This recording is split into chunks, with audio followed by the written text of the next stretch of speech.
It started with a camera, a kitchen, and a craving. Not just for food, but for the flavors I left behind and the stories I hadn't told yet.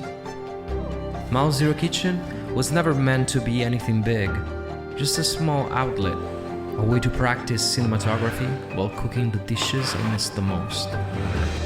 But something clicked. In 2017, I uploaded my first video. ASMR, dull, soft light. I was chasing a feeling. What I found instead was a new kind of obsession: food videography. A way to capture texture, memory, and time, frame by frame, dish by dish. And in 2020, after years of experimenting and uploading, I hit my first 1,000 subscribers. From there, everything changed.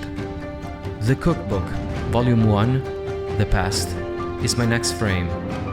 A snapshot of my past, a love letter to Rome, to the flavors of my childhood, to the joyful, messy, untamed act of baking pizza at home. Inside, you'll find the recipe that shaped me, the ones that taught my hands what food should feel like. Whether you're a seasoned baker or just getting your hands in the flour, there's something here for you. So let's fire it up. This is where your Roman baking story begins. The Cookbook, Volume 1, The Past, is available on my website, milezerokitchen.com.